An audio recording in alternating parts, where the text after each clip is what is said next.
नमस्कार दोस्तों, स्वागत आप सभी का। आज हम बात करेंगे एज ऑफ कंसेंट के बारे में। जापान में सेक्स करने के लिए एज ऑफ कंसेंट को अभी हाल ही में बढ़ाया गया है। तो आज हम बात करेंगे कि एज ऑफ कंसेंट पहले क्या थी, अब उसे कितना कर दिया है बढ़ा के, इसके पीछे क्या रीज़न दिए गए, क्या तर्क दिए गए। फिर हम दुनिया के कुछ अलग देशों के बारे में देखें कि किस देश में कितना एज ऑफ कंसेंट है, सबसे कम किस देश में एज ऑफ कंसेंट है। फिर हम भारत के केस में देखेंगे कि भारत में पहले एज ऑफ कंसेंट कितना था, फिर 2012 में बढ़ाया गया तो क्यों बढ़ाया गया। और हम ये भी देखेंगे कि भारत में एज ऑफ कंसेंट का जो एक टॉपिक है, ये डिस्कशन कब से निकल गया, एक बड़ा इंपॉर्टेंट केस है, तो उसको भी हम अच्छे से विस्तार से कवर करने वाले हैं। तो आप इस वीडियो को अंत तक देखिएगा, बहुत सी नई चीज़ें आपको सीखने को मिलेंगी। अगर आप चैनल पर नए हो तो चैनल को सब्सक्राइब अवश्य करिएगा और politics, economy, GK, geography, science, environment and ecology की तमाम वीडियोज़ को देखने के लिए एक बार हमारी प्लेलिस्ट को जरूर चेक करिएगा। चलिए शुरुआत करते हैं। देखिए, जापान ने अभी काफ़ी सिग्निफिकेंट चेंज किया है अपने एज ऑफ कंसेंट लॉज में। अब सबसे पहला सवाल है कि एज ऑफ कंसेंट होता क्या है। देखिए, एज ऑफ कंसेंट का मतलब होता है कि एक ऐसी उम्र, एक ऐसी एज जिसके बाद एक इंडिविजुअल जो है वो लीगली इंगेज हो सकता है सेक्सुअल रिलेशनशिप्स में। तो यानी कि उस उम्र के ऊपर जब व्यक्ति हो जाएगा, उतनी एज का इंसान जब हो जाएगा, तो फिर वो अपने लाइफ में कंसेंट में, यानी कि एक दूसरे की मर्जी से वो सेक्स अपनी लाइफ में कर सकता है। वो होता है एज ऑफ कंसेंट। कंसेंट का मतलब ही होता है मंजूरी। तो एज ऑफ कंसेंट का मतलब है ऐसी एज जिसके बाद एक इंडिविजुअल सेक्सुअल रिलेशन में इंगेज हो सकता है। तो पहले जापान में जो एज ऑफ कंसेंट थी वो 13 साल थी, यानी 13 साल की उम्र में, 13 साल के बाद कोई भी इंडिविजुअल जो है वो एक दूसरे के साथ सेक्स कर सकता था। लेकिन अभी इसको इंक्रीज़ करके 16 ईयर्स कर दी है, तो अब 16 साल कर दी गई है एज ऑफ कंसेंट जापान में।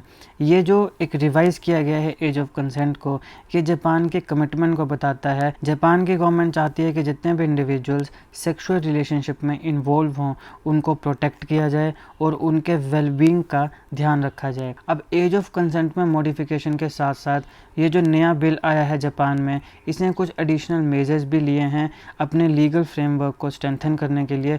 और जो भी क्रिटिकल इश्यूज़ हैं, चाहे वो ट्रैफिकिंग हो, चाहे वो बिना कंसेंट से फोर्सफुली रेप करना हो, या फिर कई बार हमने जापान के केस में देखा है कि पैसा देके लोगों को गंदे गंदे काम करवाए जाते हैं। तो इस प्रकार के जितने भी क्रिटिकल इश्यूज़ हैं उन्हें एड्रेस करने के लिए और जो लीगल फ्रेमवर्क है उसे स्ट्रेंथन करने के लिए भी काफ़ी मेजर्स इस नए बिल के तहत उठाए गए हैं।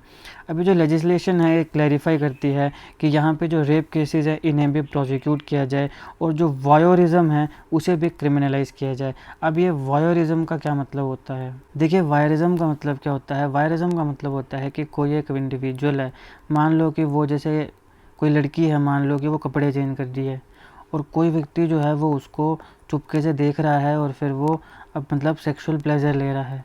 या मान लो कि कोई लड़का लड़की जो हैं वो सेक्स कर रहे हैं और उन्हें कोई इंडिविजुअल देख रहा है और वो उसका सेक्सुअल प्लेजर ले रहा है, तो इसे बोलते हैं वॉयरिज्म। यानी आप किसी इंडिविजुअल को, लड़के को या लड़की को, मतलब ऐसा तो है नहीं कि मतलब ऐसा लड़के ही करते हैं, लड़कियां भी कर सकती हैं, है ना। तो जब भी आप किसी इंडिविजुअल को, जैसे मान लो नेकेड देख रहे हैं, बिना कपड़ों के देख रहे हैं और सेक्सुअल प्लेजर ले रहे हैं, या फिर आप किसी कपल को सेक्स करते हुए देख रहे हैं और वहाँ से सेक्सुअल प्लेजर ले रहे हैं, तो ये भी क्राइम है, इसी को वॉयरिज्म बोला जाता है। तो यहाँ पे जो लेजिस्लेशन है इन्होंने क्लेरिफाई किया है कि जो रेप केसेस हैं इन्हें भी प्रोसिक्यूट किया जाना चाहिए और जो वॉयरिज्म है इसे भी क्रिमिनलाइज किया जाना चाहिए।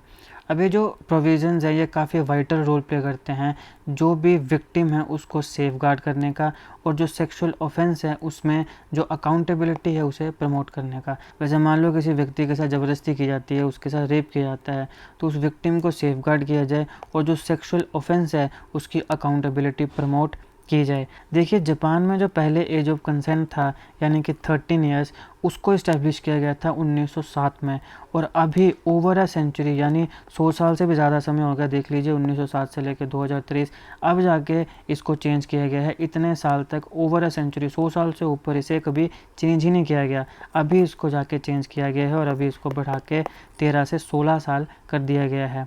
अभी जो रिसेंट रिफॉर्म है ये सिग्निफाई करते हैं कि एक प्रोग्रेसिव स्टेप है जो कंसेंट लॉज हैं उनको ग्लोबल स्टैंडर्ड्स के साथ अलाइन करने का। तो जो पूरी दुनिया के ग्लोबल स्टैंडर्ड्स हैं उनके साथ जापान अपना जो एज ऑफ कंसेंट के लॉज हैं उनको अलाइन करना चाहता है और उसके लिए ये काफ़ी प्रोग्रेसिव स्टेप है।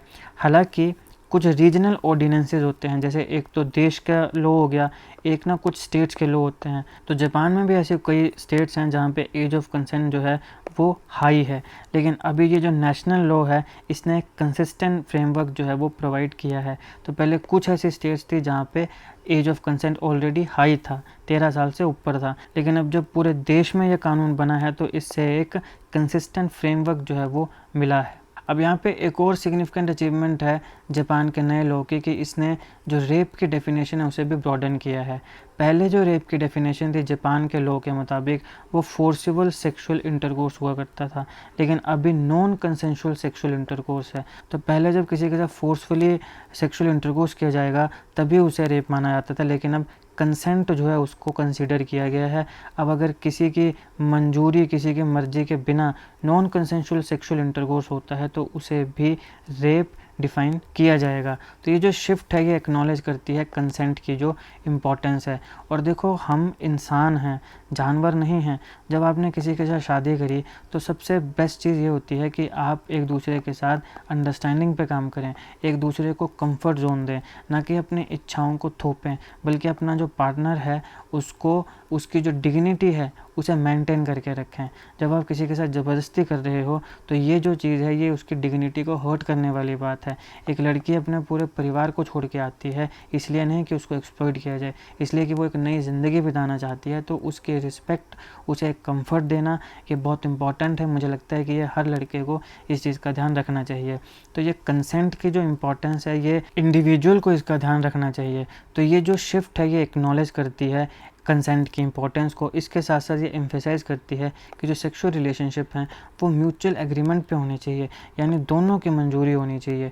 अभी यहीं पे बात आती है मैरिटल रेप्स की भी। इसके ऊपर भी मैं एक बहुत जल्द अलग वीडियो लाने वाला हूँ, इसमें हम बड़े अच्छे से इसको कवर करेंगे। तो आप इस चैनल को जरूर सब्सक्राइब कर लीजिएगा और बेल आइकॉन भी दबा लीजिएगा ताकि किसी भी वीडियो का अपडेट आप मिस ना करें। तो यहाँ पर दो चीज़ों की बात हुई, सबसे पहले कंसेंट की इंपॉर्टेंस, दूसरा जो सेक्सुअल रिलेशनशिप है वहाँ पर म्यूचुअल एग्रीमेंट होनी चाहिए। इसके साथ साथ यहाँ पे ऐसे लॉ भी इंट्रोड्यूस किए गए हैं कि अगर मान लो 16 साल की कम उम्र के किसी भी बच्चे को कोर्स का मतलब होता है मजबूर करना, तो 16 साल से कम उम्र के किसी भी बच्चे को अपने साथ या किसी और के साथ सेक्सुअल एनकाउंटर करने के लिए मजबूर किया जाता है, चाहे इंटिमिडेशन से, उसको डरा के, सिडक्शन से, या फिर मॉनेटरी मीन से, पैसे दे के भी अगर इस प्रकार की हरकतें की जाती हैं तो उसे भी ऑफेंस माना जाएगा। ये भी इस नए लॉ में कहा गया है। 16 साल से कम उम्र का अगर बच्चा है तो बाय इंटिमिडेशन या सिडक्शन या मॉनेटरी मीन्स उसको भी क्या माना जाएगा, ऑफेंस माना जाएगा, अगर उसके साथ ज़बरदस्ती सेक्सुअल एनकाउंटर किया जाता है। अब देखिए, ये जो कंसेंट लॉज है ये पूरी दुनिया में अलग अलग देशों में वेरी करते हैं।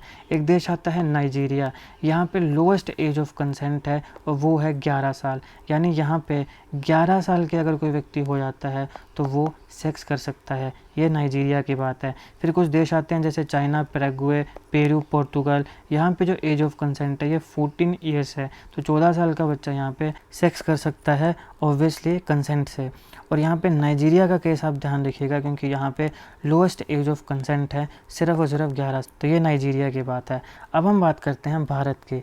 भारत में जो एज ऑफ कंसेंट है वो 18 ईयर्स है, 18 साल है। अब देखो, इंडिया में जो एज ऑफ कंसेंट है इसका रूट 19th सेंचुरी में मिलते हैं। ये बड़ा इंपॉर्टेंट चीज़ है, ध्यान रखिएगा। कैसे 19th सेंचुरी में मिलते हैं? एक केस हुआ था फुलमोनी देवी। तो फुलमोनी देवी नाम की एक बच्ची थी 11 साल की, इसकी शादी हो जाती है 35 साल के एक व्यक्ति के साथ। अब ये जो 35 साल का व्यक्ति, इसका जो हस्बैंड होता है, ये इसको सेक्सुअली एक्सप्लॉइट करता है। तो काफ़ी मतलब है ना, ब्रूटली इसके साथ सेक्सुअल इंटरकोर्स करता है और उसमें इस बच्ची की मृत्यु हो जाती है। तो इसके बाद से फिर भारत में एज ऑफ कंसेंट की बात उठती है और फिर आता है एज ऑफ कंसेंट एक्ट 1891। अब with the passage of time यहाँ पे जो एज है इसको बढ़ाया जाता है और अंततः 1940 में जो एज ऑफ कंसेंट है वो 16 कर दी जाती है, 16 साल कर दी जाती है। तो 1940 से लेकर 2012 तक भारत में जो एज ऑफ कंसेंट है वो कितना था, वो 16 साल था।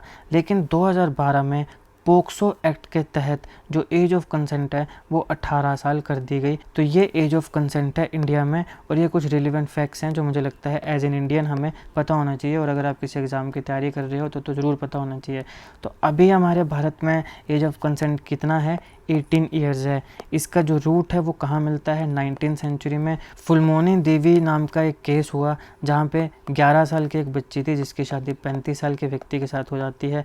ये इसे सेक्सुअली एक्सप्लॉइट करता है और इस महिला की मृत्यु हो जाती है। उसके बाद बात आती है एज ऑफ कंसेंट की। यहाँ पे मांग उठने लगती है, तो एज ऑफ कंसेंट एक्ट आता है 1891 में, और वहाँ पे जो एज बनाई गई वो धीरे धीरे बढ़ती गई। 1940 में जो एज ऑफ कंसेंट बनी वो बनी 16 साल। 1940 से 2012 तक 16 साल रही। पोक्सो एक्ट के तहत एज ऑफ कंसेंट इंडिया में इंक्रीज कर दी गई 16 से 18 साल, और ये वन ऑफ द हाईएस्ट है पूरी दुनिया में। जैसे बड़े कम देश हैं जहाँ पे इतनी हाई यानी 18 साल की जो उम्र है उसे एज ऑफ कंसेंट माना गया है, तो उन देशों में एक हमारा भारत भी आता है। तो ये था दोस्तों एज ऑफ कंसेंट। इसमें हमने देखा कि एज ऑफ कंसेंट होता क्या है, हमने देखा अभी ये खबरों में क्यों है, क्योंकि जापान ने अभी अपना एज ऑफ कंसेंट जो है देश में वो इंक्रीज़ किया है 13 से 16। फिर हमने देखा कि उसके पीछे तर्क क्या दिए गए एज ऑफ कंसेंट को इंक्रीज़ करने के। फिर हमने देखा कि पूरी दुनिया में जो एज ऑफ कंसेंट है ये वेरी करती है। सबसे कम एज ऑफ कंसेंट जो है वो नाइजीरिया में है 11 साल की। और फिर हमने इंडिया के केस में देखा कि हमारी 18 साल एज ऑफ कंसेंट है इंडिया में, और उसके पीछे क्या पूरी स्टोरी थी वो हमने पूरी कवर करी। अगर आपको वीडियो अच्छी लगी हो तो लाइक करिएगा, शेयर करिएगा। Polity, history, economy, GK, geography, science, environment and ecology की तमाम वीडियोज़ को देखने के लिए एक बार हमारी प्लेलिस्ट को जरूर चेक करिएगा, और जीके करंट अफेयर के ऐसी वीडियोज़ को देखने के लिए हमारा चैनल सब्सक्राइब करिएगा। Thank you so much for watching.